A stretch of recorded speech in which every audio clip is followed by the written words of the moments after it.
Record. Great, Lauri, I'm recording. Welcome to the podcast. Thanks for your time. Thank you. Cool. All right, so let's get started. It'd be cool to just hear about, first of all, why you're kind of personally interested in intuition and flow, and kind of what attracted you to these areas in the first place. Yeah. So I mean, I've always been perplexed about the kind of like the nature of the human mind since I was like a little kid, and trying to figure out like why do we have a mind and how does it work, and I eventually ended up studying philosophy to figure these things out, and I did my PhD in epistemology, which basically focused on so the theories of knowledge that focused on this kind of like mathematical and logical knowledge. So how can we know things that don't seem to require any kind of like experiential proof or corroboration? And then that raised the question of like that do we have these kind of like things in our mind that we're not aware of, like this kind of more intricate non-conscious mind. And it turned out that many of those kind of philosophical works that I looked into, mainly by C.I. Lewis and some works by even Immanuel Kant, kind of like led to this idea that there is this kind of like intuitive capability. And I ended up doing my postdoc work then on that topic. And at that point, I also started the research and consulting company called the Academy of Philosophy here in Finland. And I realized that many of these theories that I was studying for both my PhD and postdoc were actually also quite applicable in working life for the kinds of clients that we work with.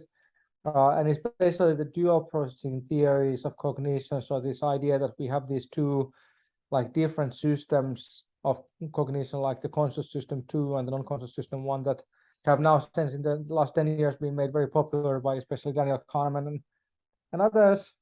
So that really gave me a really solid model on like how to understand intuitive decision making. And I published my postdoc findings in 2015. This book published by Springer called The Nature and Function of Intuitive Thought and Decision Making. And also ended up creating a kind of model for like, how can we evaluate these, like when you get an aha moment, like, hey, I should do X, Y, or Z. So how can you evaluate whether they actually are like salient intuitions or like significant, like meaningful intuitions, or whether they're more like, because we also have this non-conscious instinctive capability, which isn't that amazing. Like, like for example, we have an instinctive tendency to maximize energy intake, which is fantastic if you're living in an energy scarce environment. But now we have like, the shops are full of food and chocolate. It's not, if you look around, like, it's not so amazing capability at this point. So differentiating between like particularly intuitions and instincts was, I think, one of the the findings in my postdoc research. Yeah, so that's kind of like that since 2015 I've kind of more like segued into more practical questions, and now I'm actually like teaching like at Aalto University. I'm a professor of practice here, so more kind of like now focusing on more kind of pedagogical aspects of how to communicate these things to our students. So yeah. Okay, cool. All right, so let's like dig into intuition. How much do you think about flow state, by the way? A lot. I mean, flow is like also one of the central theories in my my my research, and it's also been one of the theory, the frameworks that I've found the most applicability, both in kind of like the business world when I was doing consulting, and also now when I'm doing teaching.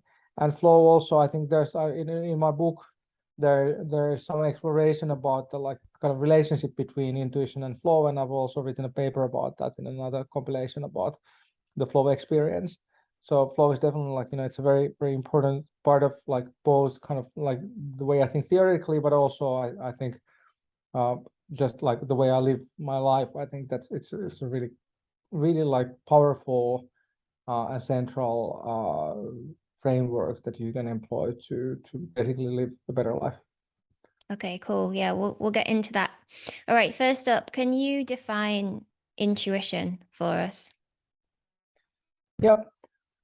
So intuition is a non-conscious capability driven by experience and learning, to be able to make even very, or to be able to employ learned heuristics to make decisions in complicated situations and to come up with new insight, even new kind of insight that may even change whole like paradigms and frameworks. So Okay. maybe we will try to rephrase that, like, a little bit more simply. So intuition is your non-conscious capability of leveraging what you've learned to be able to manage situations and to create new stuff. Okay. And the sort of the key part there is non-conscious, right? So it's like how it feels like something's just come out of nowhere. That's sort of how it feels to us, right? But it's actually come from non-conscious processing that we're not consciously aware of. Exactly. Okay. And like most of what we do is non-conscious, right? So like when I walk from here to across the room, all my muscles and everything are moving in certain ways and I'm not aware of the intricacies of that movement. Why do we not call that intuition? Uh, well, I mean, intuition, I think, is ultimately defined in terms of the outputs, and the outputs are basically, like I said, I think I would basically limit them to these kind of like decision making and insight. So So like just like novel. using our, yeah. So Okay. using the system one for anything like, so system one is also involved in, you might argue that it's involved in breathing and like, all kinds of like, like when I'm moving my hands like this, when I'm doing something, I'm not really like, my system two, my conscious mind is not saying that now move left hand, now move right hand, but it happens more or less automatically. And so there's this like massive amount of parallel neural processes ongoing in the nervous system, the brain, and elsewhere in the body that usually like don't require conscious intervention. And this is kind of like interesting in terms of like flow. So one might even think that consciousness is a kind of problem-solving function. So insofar as everything works, you don't need to be conscious. And only the situations when like where you have an anomaly, something that doesn't work the way that your kind of like nervous system is geared up to fit with that space. So then you have to start thinking, oh, okay, I wonder how does this go? And if you think about the sports experience, for example, like, and if you're playing a game that you've played a lot, most of the time you don't really think about like, I wonder, should I pass on to the player at the left or the player at the right? Or like, I don't know if you're doing like rock climbing or whatever, like, that should I place my hand here or here or here? But you have the kind of capability of navigating that terrain based on your learned heuristics.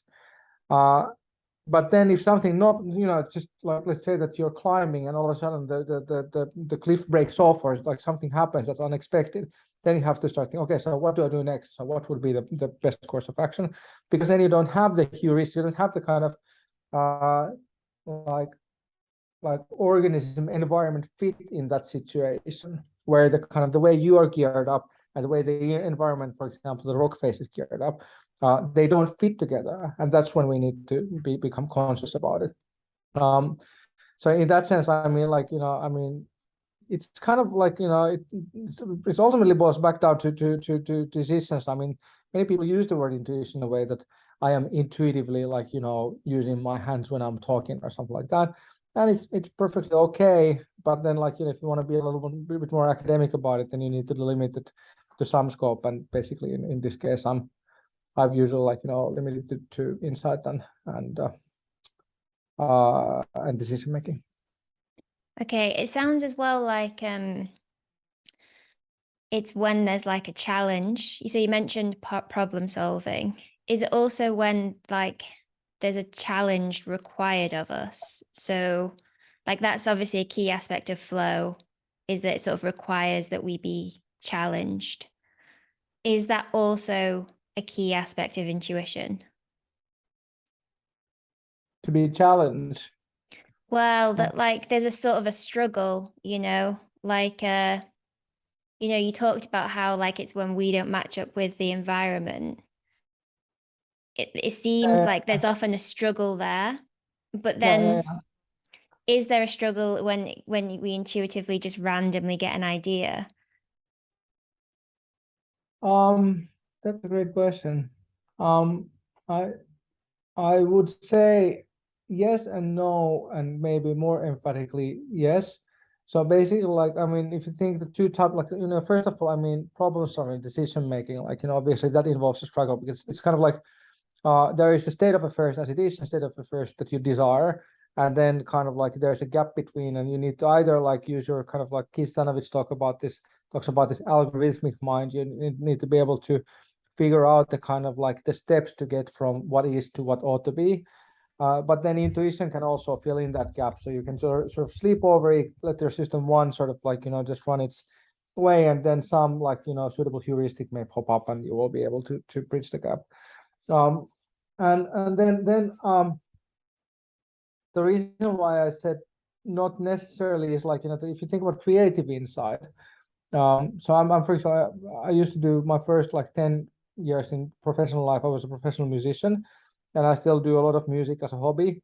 So I may be walking down the street and all of a sudden a melody pops into my head. So I'm not really like, I'm not in a struggle to find a melody. It's not like, it's not part of my work anymore. It's just something that I enjoy doing tremendously. Whenever something like that pops into my mind, I just dig out some, note taking gear or write it down or like hum it into my phone or something like that. So in that sense, you could say that in those situations, you don't need to have a kind of a problem to solve or struggle to address. Now, having said that, there is a kind of a twist to this. So in a sense, kind of like, if you are geared into a creative trade, so like, you're making music or literature or painting or something, in a sense, like, that uh,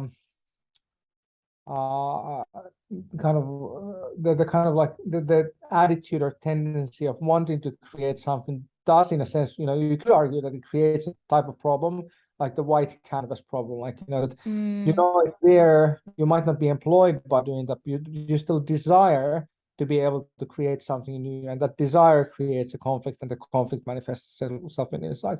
So that's, I think, like, that's a sort of fair enough um interpretation of the question. Uh, I'm sort of I'm ambivalent right now about, like, that whether or not that, like, is a sensible distinction or not. But I think, it's a possible one anyway. yeah, and I guess if it's not a hallmark of intuition, that could be a difference between intuition and flow, right? Because we have to be challenged to get into flow. Okay. Um, it would be great if you could just define system one and two, because I don't think we've done that. Yeah. So system one is our non-conscious mind. Uh, it's the entire, like, system responsible for motor control, for heuristics, biases, associative thinking, learning, uh, semantics, like, how meaning is given to words and stuff like that. It's basically, according to most of the research, it's shared by most animals. So most every animal can be attributed to system one, obviously, because you have motor function and problem solving function, stuff like that. And it's evolutively quite old. So we're talking about, like, several millions years. The system two is, and, and one critical thing is that system one has massive processing capability and is capable of like simultaneously parallel processing like a significant amount of information.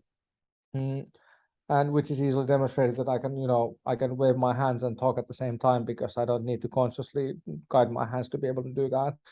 Or even like be someone, like, I'm a trained pianist, so I can even basically play a complicated song by Chopin or something like that, and then like have a conversation at the same time. So I can do this parallel processing because the playing itself doesn't require much. Once I've learned the song, like, doesn't require much attention. The system two is our conscious mind. It's delimited by our working memory capabilities. So basically, our working memory can process about 3 to 5 units of information at the same time. And that's, for example, one of the reasons why people who are working with information heavy jobs, like, like working with computers, like spreadsheets, stuff like that, get so stressed in the work when there's kind of like noise, background noise and stuff like that, because we can't really focus on more than a handful of things at the same time before our working memory capability blows up. System 2 is like, it's typical to humans, depending on some arguments, it's, or some research, it's also like shared by some of the higher primates. So there's some research pointing that dolphins may have something akin to system 2.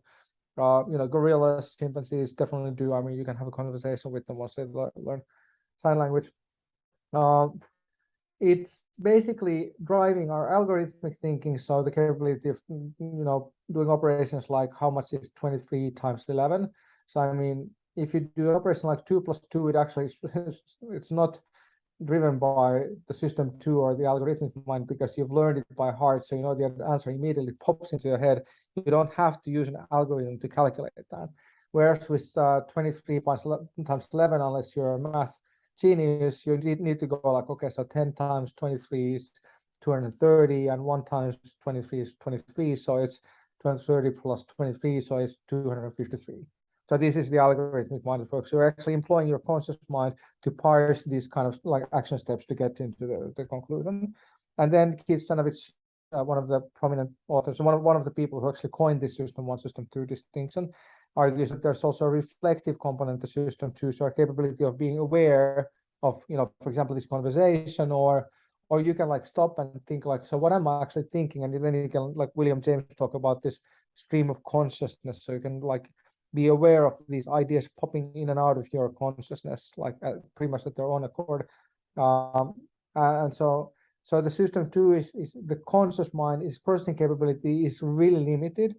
So when system 1, it's really hard to measure the processing capability of system 1, because the brain isn't a computer. The brain is based on these kind of like network structures between neurons or brain cells.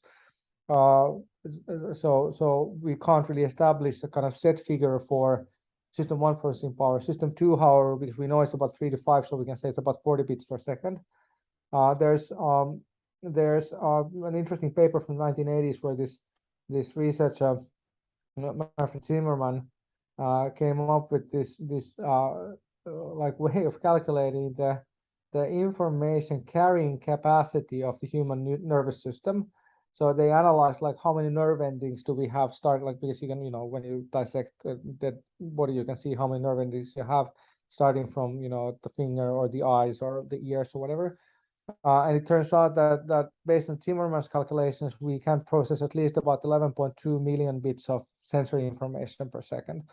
So that means that just based on sensory information, our system 2 and system 1 have a processing discrepancy of 1 per 280,000. So kind of to simplify it a bit, it means roughly that for every conscious thought you have at any given second, your system 1 is employed in processing about 280,000 other operations non-consciously, which may then pop into your head like, unannounced in the middle of the night. You wake up 3 a.m. Oh, bummer, I need to send that email in the morning. Or like, oh, wow, now I got that, like, I've been thinking about this for like weeks, and now I, like Friedrich Kekulé discovering the structure of this kind of, what was it, like, by this molecule, by like, dreaming about this snake that's biting its own tail, this Ouroboros, the benzene molecule. So that's kind of like, the types of things that the system 1 is capable of providing us with. So, but yeah, to make a long story short, system 2 is the conscious mind, limited, relatively new evolutively, typical only to humans and some like other advanced species. System 1, huge processing power, evolutively old, basically extends to at least all animals that we know about, and then beyond that it becomes pretty academic as a discussion. Okay, thanks. Yeah. I guess other people might have heard it as like the implicit and the explicit system. And then if we sort of like, if we try and relate this back to climbing, so like sometimes when you're climbing or, doing a sport, ideally we want to be in system 1, right? Because we have more of that processing power and it's faster. But then I guess sometimes in climbing, there's like problem solving that might require more explicit reasoning. what's the role of like expertise in this? Is it that the more of an expert you are, the more of the processing required by an activity is under system one rather than system two? Yeah. So first of all, I think the short answer is that yes, the more an expert you are, like the more you can commit to system one. There's a couple of like sort of like clarifications or like details about that. So the first one is that it's perfectly feasible for somebody to learn a skill without being able to conceptualize that skill. So you ask some like world famous rock musicians, like that what is that chord you're playing in that song, that that hit song of yours, and some of these people might not be able to say, like, I don't, it's just this. So you can show your fingers on the fretboard and what you do with your strumming hand, but if you ask, like, what is the kind of music theoretical explanation to that chord, if you haven't learned the music theory, you can't tell. So I mean, I'm not an expert in climbing, but extrapolating from these to climbing, you could think about it like that once you have sufficient expertise, I mean, somebody might learn just to climb whatever just by practicing enough and learning all these kind of like nuances of motion that you need to be able to, like, how you grasp a piece of like rock, like cliff face or stuff like that, and then you can climb wherever. But if somebody asks you, like, so what is the technique that you use to climb, you might not have the conceptual expertise. Yeah, that definitely Practical happens. yeah, there's practical expertise, which is simply by just practice and repetition and experience, you learn, you create these system one structures that enable you to navigate a complicated environment like the cliff face. And then there's like theoretical expertise, where you can actually like um, denote these practices and applications with a conceptual framework or theoretical framework uh, that you can then use to share these. Because otherwise, like, I mean, if you don't have a theoretical understanding of topic, the only way you can share it with other people is by showing them how it's done. Yeah. But then you have a theoretical understanding, you can say that, like, once again, I have to go back to something I know, so I can say that, that, like, the once you've learned the E major and the G major and the D major and the A major on the guitar, like, the basic chords, then you can start expanding and, like, go into the sevenths and la la la. And now if I have somebody who's learned this, I don't need to show them, like, what do I do with my left hand to Yeah. play major seventh, but they will understand the kind of like what notes need to go into that. And I think moving back to this like sports example, like, so it could be like, that how you're using your hands, like, if there's a particular grip that you're using, or like, like one thing that I've taught my kids, like I have 5 small kids, so one thing I've taught them since they were small was kind of like whenever you're climbing, you should use this 3-point system, like, that you have all 3 limbs attached to whatever you're climbing. And none of them has Climbing heuristic. exactly. But it's amazing because, like, my wife was so afraid about, like, that they'll come down when they're climbing. Like, our daughter was especially like notorious about it, because she would see a YouTube video about somebody climbing this like really tall lamppost, and then 5 minutes later, like, the door slams and we go out into the yard and she's like climbed into the top of this lamppost. So, but none of them has ever fell, because, like, my dad was a mountain climber, so he taught us this Okay. kind of 3-point system when we were kids. And it's pretty clever. Like, if you have 3 limbs attached to whatever you're climbing, usually, like, basically the surface needs to break in order for you to fall. So that's, I think, Yeah. like a parenting rule, or sure. If your holds are good enough, yeah. Yeah. Um, so can the system okay, so the way like I think of it is it's like system one is always online, right? Yep. It's like always online. And system two is sometimes online. And system two coming online, can that distract you basically? Like, can it like make your functioning poorer because you've moved what should be in system one into system two? Absolutely. So in sports research, there is this very well researched phenomenon known as the choking Yeah. effect. So basically, like, I think there was, like, there's some stuff I read about Tiger Woods back in the day. Like, he used to be like the #1 golf player in the world, and then he got into this kind of divorce scandal thing. And his performance just plummeted.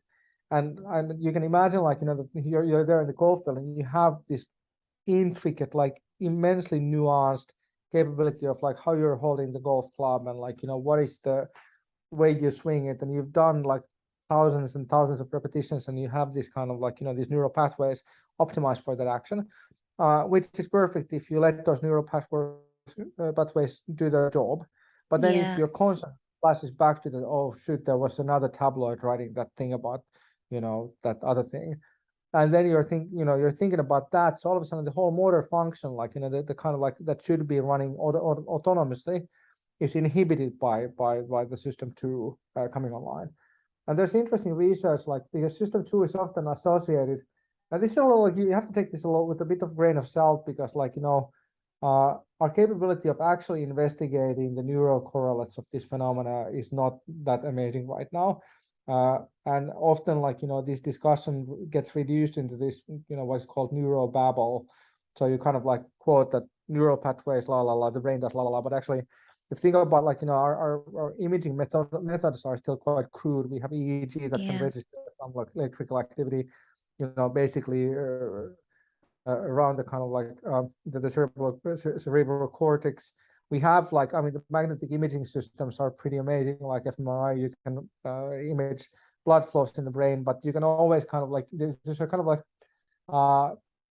extrapolations from extrapolations when you get to an actual argument about these things. So you have to kind of be a bit reserved about this. But having said that, there is, I mean, there is actually, like, you know, interesting research that goes to show that at least some part of system 2, in terms of your capability of focusing and being conscious about things, some aspects of working memory, so they're associated with the prefrontal cortex area, so basically around your forehead, like the stuff in the brain behind your forehead.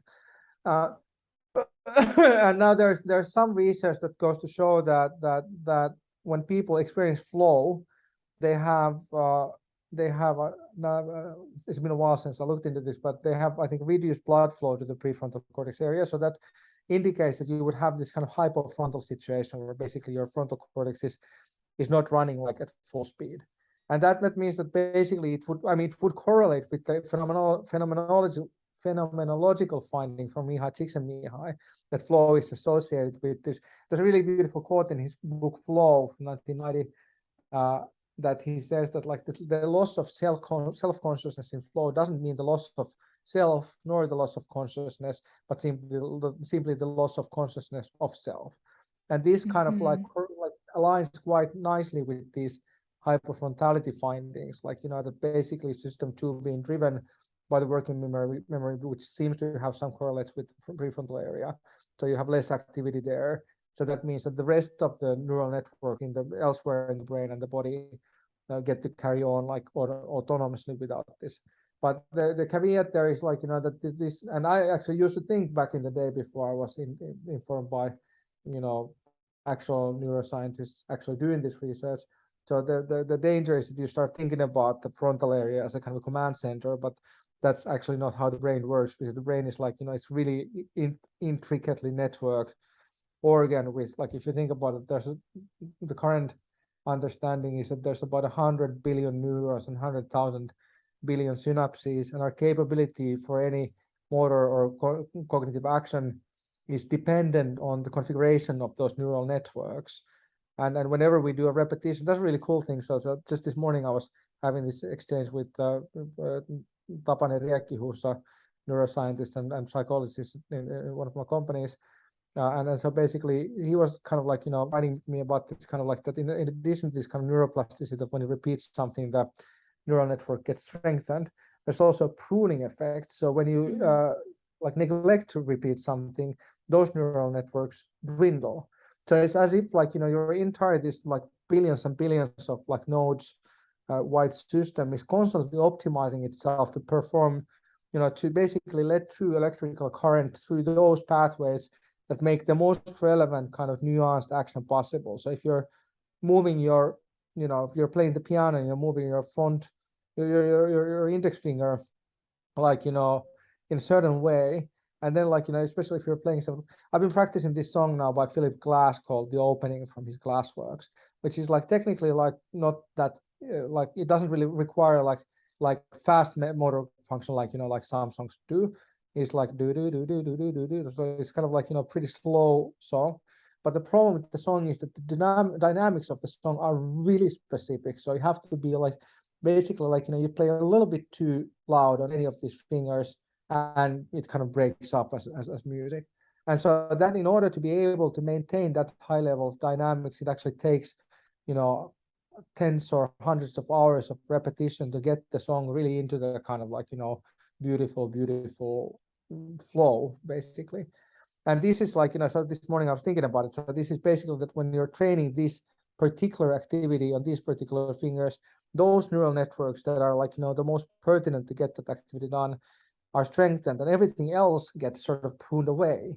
So then another type of activity, like, becomes more and more difficult because of that effect. And that's kind of like, I think a cool part of that. So that's I mean, this is kind of like, the neuroplasticity, this stuff is like really interestingly explain how expertise comes to be and how heuristics come to be, and also biases and all of that. But I think like, we have to always like understand that these are correlates of phenomena that are really, really hard to actually measure using current level of technology. But still, like, there are some like the hyperfrontality, there are some really interesting findings that we can at least use to make some educated guesses about what could be going on. Okay, yeah. So like when we're climbing, is then the idea, sort of the basic idea that through practice. So for example, this might be something you don't know about climbing, but often you'll try a climb and you don't do it first try, and you kind of practice the movement of this climb. And this is a process which can take days, weeks, months, years, depending on the challenge level of the climb to you.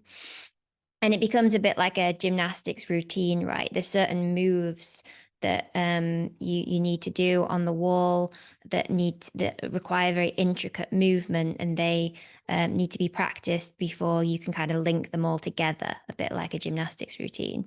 And obviously some of that's dependent on like how strong your fingers are and how fit you are and stuff like that, but some of it's also dependent on the kind what we would call like the muscle memory of those moves.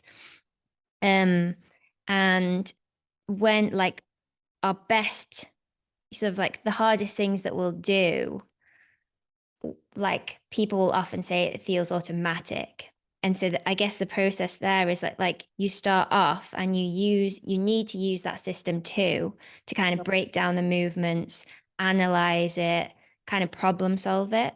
But then when it comes to actually the performance, you want to be in system one.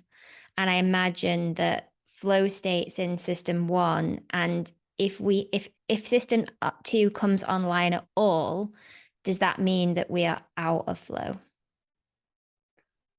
I think there's more. It's not like, a binary thing that you either are or are not in flow. I think there's a kind of a continuum there, and you can Yeah. be more or less immersed in an activity. And like obviously, like, if you start going, okay, so should I put this there? Should I put it there? Then you're probably not in flow, right?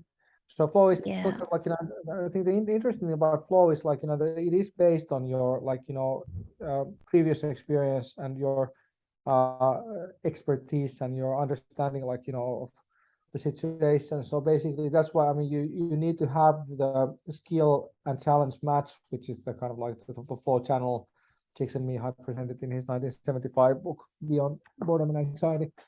And so, but yeah, I mean, if you think about like, that, for example, like just like, and I'm once again, like, being not fully versed in this field, but if you think about the kind of neuroanatomy of a handhold, so there's like, I mean, how so many muscles, like, in the hand to move the fingers, or like, they're actually like, mostly there in the like deeper in the wrist, but anyway, and then like there's like many nerve endings, like, sending signals so that I can do movements like that. So there's like, how many ways you can use the hand to grasp something, and there's like, some of this is pretty like, kind of macro level. You can just like, like grasp a frisbee when somebody throws it to you. But then when you have a situation where you have a highly, like in a simple environment, you don't need all those nuances. But then in a complicated environment, you need to be able to figure out, like, how all of these different, like, handholds, like, work, like what is the best way to address that environment. And the only way you can actually like, figure that out, can tell you like, that your ring finger needs to be 42.7 degrees compared to your index finger, because like, the amount of information you need to be able to process to perform that grasp is beyond our like system 2 capabilities. So the only way is that once you have the environment, the rock phase, that you keep on like, trying different configuration, then something works. And then you keep doing that again, that whatever works until you have it, down to, what you call muscle memory, or like, as a kind of a like, system 1 structure basically. And that like based on this neuroplasticity research, so that would mean that the neural networks, now that you have strengthened the neural networks conducive, and also like, your muscles, like, obviously you need to have strength to be able to climb. So like, you've strengthened your body, your neural network, so that this particular handhold is now kind of like, you can produce it without needing to put conscious effort into producing it. So before you have it Yeah. in one, which is basically like, the interesting thing is also that system 1 is not just, I mean, people often talk about it as if it was just brain processing, but it's actually our entire body involved in it, like, Yeah. and like, for example, think about emotions, which like, may drive our conscious thinking quite a great bit, and they come from like system 1 as well. So emotions, I mean, actually uh, seem to have a very strong basis on our like the functioning of our gut. So, for example, Yeah. there's research that has shown that gut biome, or the bacteria in the gut, can like, be predictive of depression and like, other Mm-hmm. mental conditions. So it's like, also like in climbing, like, this it becomes neural babble. I mean, you can say that this spot roughly here, like we have the sensory motor cortex about like, in the like sort of, you put on a headband, so that would be about the sensory motor cortex. So, but this spot that I'm pointing here, like, the left hemisphere of my brain would be roughly involved in, operations concerning my hand. But obviously the handhold, it doesn't happen in the brain. It's the whole system that connects through my Yeah. body into the hand, like how many, I don't know, bicep curls I've done in the gym, and like, how many pull-ups, and like, so how the whole kind of like musculoskeletal system in my body works. So that's actually like, the way we can match with the environment. And then like, Yeah. whether you want to call all of that system 1 or not, it becomes slightly academic, but I think like, it's important to keep in mind that when we talk about system 1, we're talking about the component of the mind, not a component of the brain or body. And the body has various kinds of like correlates or aspects that are represented in the functioning of the system 1 element of the mind. Yeah. I don't want to go too too deep into that. um, okay, so what can we do to kind of like better use intuition and better access flow? Like, and then also, like in terms of flow and intuition, is it possible to like prime ourselves so that we can be more in system 1, or that we can be that we, I guess, because also that comes into this is maybe a difference between intuition and flow is that our intuition can be incorrect, right? We can have this intuitive aha moment, that's the answer, and the answer could be wrong. Yep. Whereas when we're in flow, usually we think of flow as being synonymous with our best performances, right? So yeah, tell me a bit about that, and how we can kind of like optimize these states of functioning. Yep. So I mean, I think the first thing is like, I mean, flow is obviously, because it's a form of skilled action. It means that like, it's based on your skills being matched with the challenge at hand. And if you don't have that match, you don't really have flow, because the two kind of like antitheses for flow are burnout and boredom, or anxiety and boredom. So if the task at hand is too complicated or too demanding, then the answer, like, the answer is to figure out how to improve your capabilities. So how to learn, how to train, how to practice, get to the point where you can actually like, complete that task. Obviously, if you have the like, let's say like, like once again going back to music, which I know pretty well. So like, you have a song and you just for the life of you just got like, you're playing something like, I don't know, like the minute waltz of Chopin, which is like, like for beginning piano is pretty advanced. song to play. So you probably can't, like, if you just played a couple of years, it's probably not going to be a very easy song to play. But then you can play something like, like Bach has these like inventions that have like similar sort of techniques that you need to be able to employ later on in Chopin, or like, there's another waltz by Chopin that's even more complicated, like, uh, so, but that you could basically start practicing with these like la la la la la la la la, like, these pretty simple, straightforward practice songs that actually were created for that specific purpose. And then once you got that done, then you can, like, give it another shot. The other way you can do it is that you can, like, for example, in music, the typical way when you're practicing a song is that you really slow down the song to the level where you can actually like correct your activities using system 2. So you just go like da da da da, like, just one step at a time, and then faster and faster and faster and faster. This is the way you can tackle a challenge, the way you can optimize it based on your current skill level. And then conversely, of course, like, if the challenge is not interesting enough, that means that basically it leaves our system 2 kind of capability to wander around. This was the kind of like thesis that I presented in my postdoc work, that one of the reasons why the system 2 like seems to go offline is that actually it's fully immersed in the kind of like it's fully focused on the kind of like task at hand. So I mean, because you don't become non-conscious in flow, you don't just blink out and go like, hey, where did 2 hours go?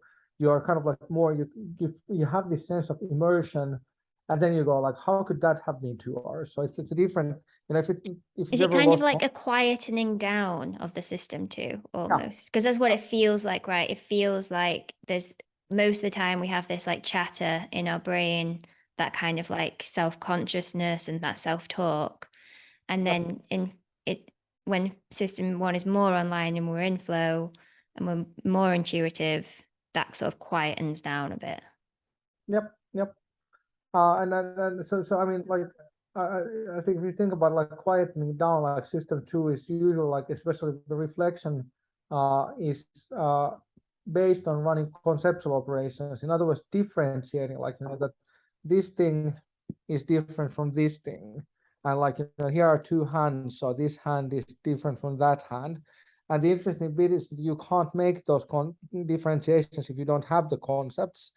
So if I, showed you, for example, this bottle of water, and like, there could actually be 2 different liquids like mixed here, but because we don't have the conceptual understanding, we're just seeing a single liquid there. But then if somebody was actually like very well versed, I think a better example is like, if you look at something like, particle accelerator experiments in some like, large hadron collider. For most lay people, they just look like squiggles, like, they don't really make much sense. But then when you're a particle physicist, you can actually like, you can see like, okay, so there's the Higgs boson, and So there's is like, that pattern recognition? yeah, exactly. Because I And so guess the that's same in climbing is, you talking before about like we try the different grips a bunch of times, but in reality, we generally just try it like 2 ways because we already have the expertise and the knowledge and the pattern recognition to go, my hand will only fit in this hold in a few different ways, and I'm going to try those different ways. yep. But so I mean, the interesting thing is like, because system 2 is so constrained in terms of information flows and information processing, that means that we have to be able to differentiate. But for system 1, like, I mean, I'm pretty sure that the 11.2 million bits per second that Zimmerman presented is like kind of like, it's a huge understatement. Like, I mean, and theoretically, like, the upper limit is that if you have like many neuroscience research points towards this interpretation that the synapse could work as a logic gate. So basically, it either passes through current or it doesn't. It's not exactly like that, because then you also have neurotransmitters that either inhibit or like, or boost the current. So in that sense, like, having the neurotransmitter cocktail does bring in a degree of complications there. But if we simplify it to just like, that it would be just either there is current or there isn't current, the theoretical upper line of the human brain alone would be in the ballpark of 100,000 billion bits per second. So like, and that's, I think, roughly the right type of like ballpark. And that means that in terms like, I mean, that's as a figure, that's like, it's such a like insanely large number. It doesn't really make any sense from a human perspective. but it means that the system one is capable of more like, holistic integration. So it doesn't differentiate between these, like, what is a handhold and what is a hand and what is a, liquid and whatever, but it's more kind of like just like clicking into place with, like, these different Yeah. systems. So it doesn't analyze as much. Have you done much research into different hemispheres? Is there a bit of a right hemisphere, left hemisphere difference Uh, with this, or is it above that? Because I've the, heard people talk about the right hemisphere as being more concerned with the whole and the left hemisphere more being concerned with the parts. yeah, that's at least according to present day research, that doesn't hold at all. So it's based on this idea, because on the left hemisphere we have these Broca and Wernicke areas that have been, like, in lesion research, shown to be involved in linguistic processing. So basically, if you have brain damage around, like, your left temple, uh, you'll likely experience at least some impediment in either speech production or speech recognition or understanding. So that has led to this idea that, like, the left hemisphere is more analytic, and the right hemisphere is more kind of like, holistic or creative or whatever. But that's not really corroborated by present day evidence at all.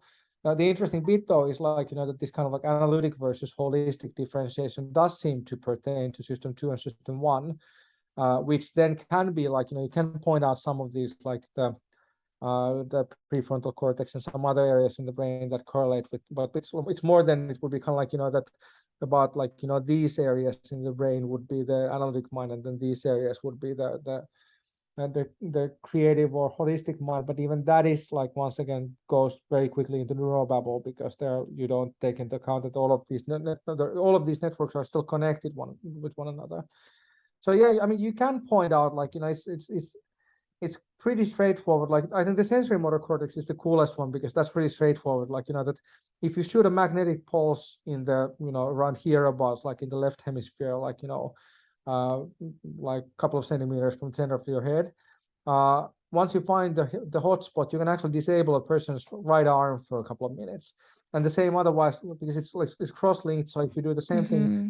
same spot on the right hemisphere, you can disable the left arm or the left leg, or whatever. And that's kind of cool neuro magic that you can do once you learn, like, where these things are. In the back of the head, there's, like, the visual cortex that, like, is involved in visual processing. So if you shoot a pulse there, you might go blind for a while and stuff like that. So that's kind of like, I think pretty straightforward. But you can't really, I mean, there's still kind of this really strong heritage of this idea that the brain is kind of modular, that you have these brain organs, sort of like the prefrontal cortex, but the brain is the brain, right? Like, I mean, you have specialized Mm, areas that can be shown to have correlation with certain, like, types of sensory motor and cognitive operations, but they're not, the operations aren't actually there. And this is where you have to really go a bit philosophical about it, like, to understand that there's kind of like the concepts we use to talk about the mind and the concepts we use to talk about the brain, and there are, like, connections between the one and the other, yeah. but that doesn't mean that the mind is the brain. And Yeah. therefore, like, I mean, the whole hemisphere thing, like, I think has been pretty much conclusively shown not to hold at all. But this idea that the mind has a holistic and analytic component is still actually, like, supported very strongly by the evidence in dual processing Mm. research. So It's interesting. I don't know. I've read quite a bit about hemisphere stuff, and I know that there's loads of debates in neuroscience, but some of the studies are really cool. When they the split brain stuff, and Ilya McKilgreist's book is fairly compelling. That there's some differences, but I don't know. I don't really want to get into it. But what I'd like to do is just, I know, because I know you're short of time. I feel like we haven't maybe come across, or we haven't really taken away some, like, practical sort of how can we better access flow with this knowledge, So I'm super interested in all this stuff, but for someone who's less interested in the neuroscience and the philosophy, what can in understanding this system 1 and system 2 a bit more, how Right. can someone better and access intuition and flow? That's a great question. Um, I think there's, like, at least 3 sort of, like, top level things you can do. So the first thing, I think that the easiest, like lowest hanging fruit sort of thing you can do with flow is to make sure that the environment that you work with has minimal amount of distractions. So any, like, basically uh, shut off all the notifications in your phone and in your laptop. Because whenever, like, let's say that you're writing something on your laptop and then somebody sends you an email, you really don't need to look at the email at that very moment. But the thing, like, that your Outlook or whatever is going to say, it's going to cut you off from the flow. So if you want to increase flow in everyday life, just like removing as many distractions as possible. Like if you have an office, work in the office. Don't work in an open office unless you have to. If you have to, wear like earplugs or like ear muffs or something like that to be able to shut down the noise. If you need to focus on something, try to work in a space that has a minimal amount of distractions on the wall. Interestingly enough, also, if you want to do creative work, you actually want the reverse. So you want to have lots of like things on the wall that like spark imagination.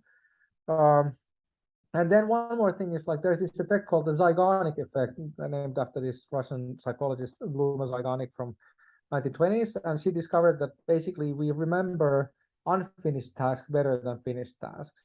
So especially if you have a large workload, which most people these days do, like learning to use this kind of like systematic task management, like sort of not just a to-do list, but something like David Allen has this method called getting things done, and Leo Babauta has this methodology that's like simplified version of it called Zen to Done.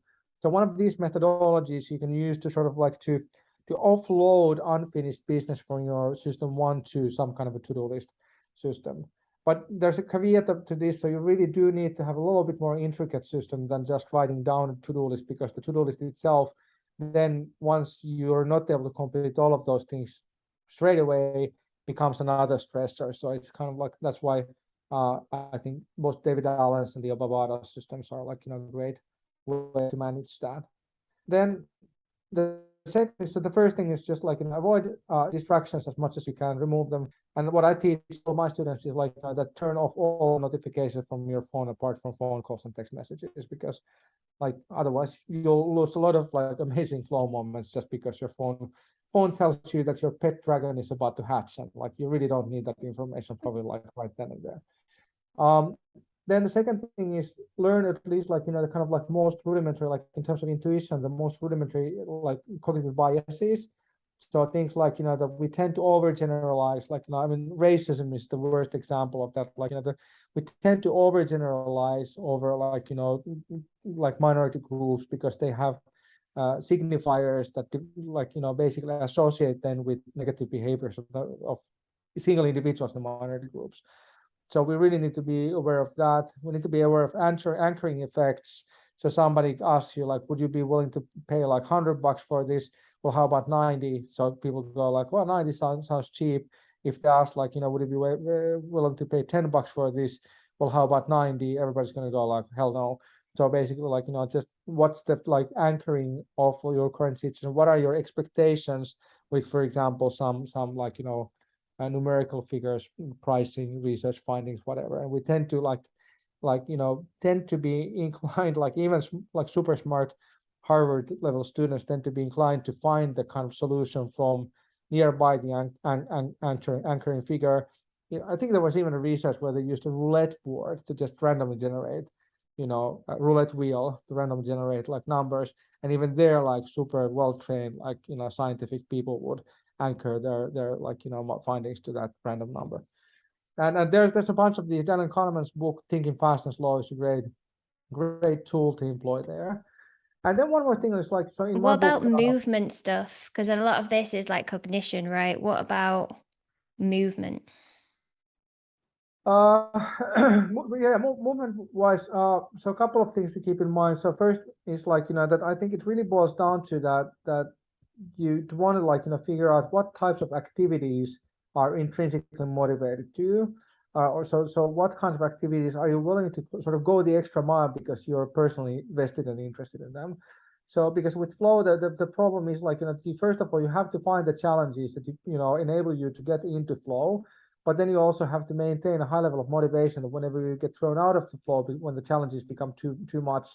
That's why the first thing is that I mean, not everybody's going to be a rock climber, but if you find that that's something that really fires you up, then you should like go with that, and then somebody else can become an ice skater, and somebody else can become, I don't know, a guitarist or whatever. Like, so I'm just figuring out what activities are like intrinsically interesting to you, and then once you've identified those activities, then try to find like this kind of like personal growth path so that you can find increasing opportunities for improving your skill set and increasingly difficult challenges in that field.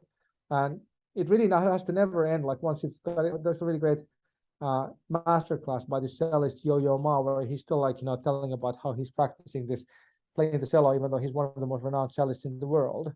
So I mean, even at that level, you can still find new ways of like, how to grapple the instrument. And like, even if you've climbed Mount Everest, like, 5 times, you can still figure out like some other challenges of how to do that. So that's I think, so in a nutshell, just try to figure out what are intrinsic motivating activities to you, and then once you figure them out, just keep on looking for new challenges as you go ahead. And then if the challenge becomes like too much, so if you go into the kind of anxiety zone, then try to figure out a similar but less challenging task to perform, like in the example where I was explaining about learning about. And that's because, right, like we want to get the challenge level right, because when the challenge level's wrong, system 2 comes online. Yeah. So if it's under challenged, it's that bored chatter, and if we're over challenged, it's that anxiety, something's wrong and we need to change something about this situation.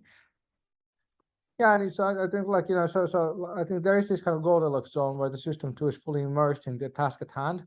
And if it's too much, we have to start troubleshooting. If it's too little, it's exactly like you said, like, the system 2 sort of starts looking for other, interesting things around, and you get this kind of mental matter or flow.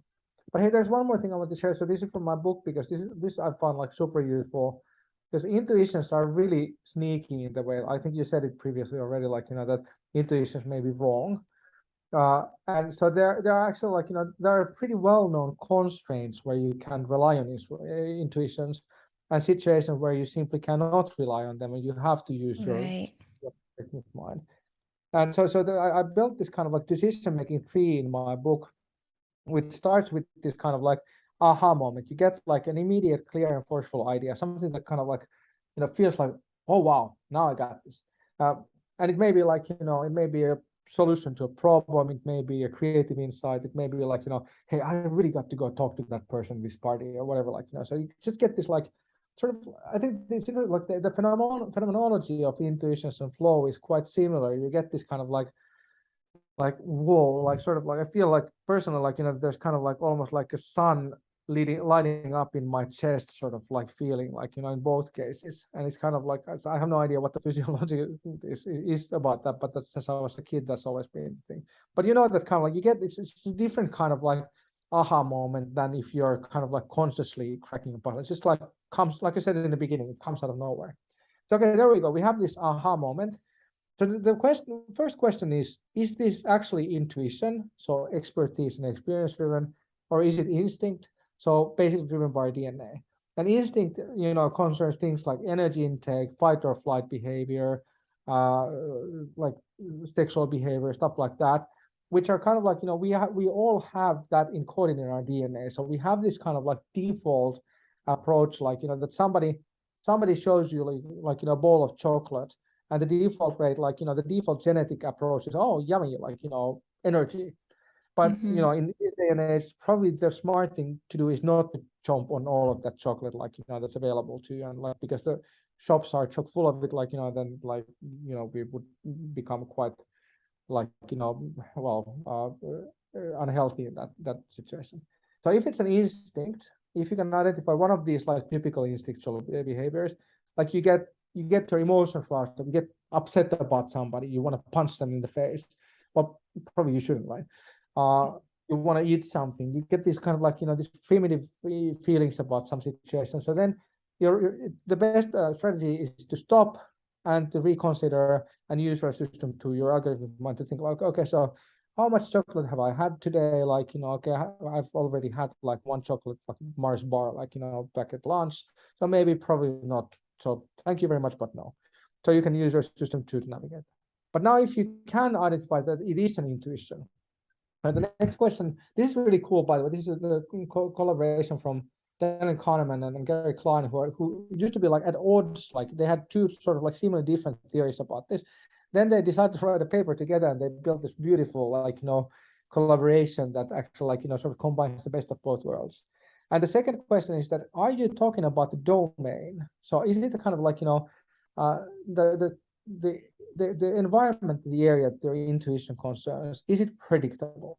So if it's like a rock face, if it's like, like Gary Klein's example, if it's a burning house, if it's like, if it's a hockey game, if it's an academic debate, if it's one of these things where you know that there are, enough regularities that you could have learned these system on heuristics, then you can probably rely on that. But if it's a domain like the stock market, for example, where the kind of like systemic feedback loops are just so insanely complicated that the predictability is like, nigh impossible, then, probably you shouldn't use your intuition, because your intuitions just can't parse all of that kind of like random information. And you basically, the crux of it, that you couldn't have learned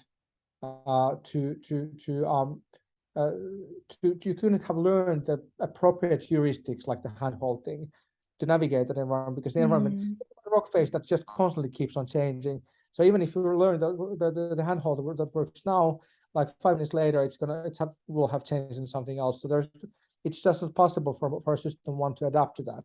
So that's when we need the conscious mind again.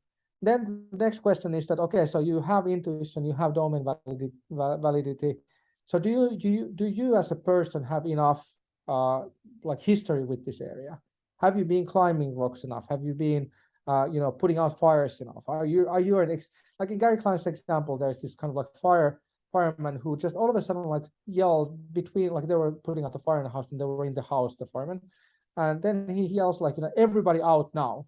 And everybody runs out and the house collapses. And then when people ask, how did you know? And the fireman says, I have absolutely no idea. I just knew we have to get out of there. So this is a great example, like, so you have somebody who's been doing this for years, so who has built this highly intricate stack of heuristics. So, like, that I smell something, so that means something, and I hear something, and that means something, but you're not really consciously aware of those heuristics in play.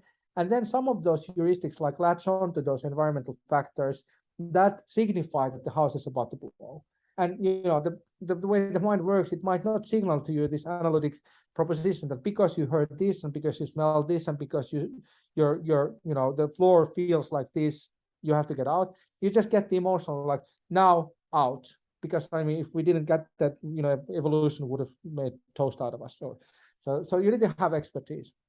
And then, like, if you're this far, so intuition appears, you have domain validity, you have expertise, then you can still, sort of like smoke check, or like, just quickly check your intuition against the known biases. So does it have anchoring effects? Does it have some like, bandwagon effects? Does it have some like these racistic biases or something like that? And if it's none of these things, then even if your rational mind tells you the opposite, even if your rational mind tells you that, there's nothing wrong with this house, we still have like 15 minutes before we can put out the fire, so let's just do it. So even if your rational mind is at odds, if you can pass through these 4 gates, intuition, domain validity, expertise, and absence of biases, then most cases you should just trust the intuition, and you'll probably figure out later on also analytically why that was the case, as was the case with the fireman with Greg Fire. That's really interesting. That's really interesting. I think there's probably some really cool like things to explore in the realm of like risk decision making there, and decision making when you're like in an uncomfortable yet safe environment, because like in climbing, like people often get afraid when it's still safe technically, in the sense that they probably won't hurt themselves physically, but there's a lot of psychological discomfort and that can really affect their decision making. But I know you're short of time, so we won't get into that. But Yeah, thanks so much. That was really, really interesting and hopefully helpful. Yeah, hope so. Thanks.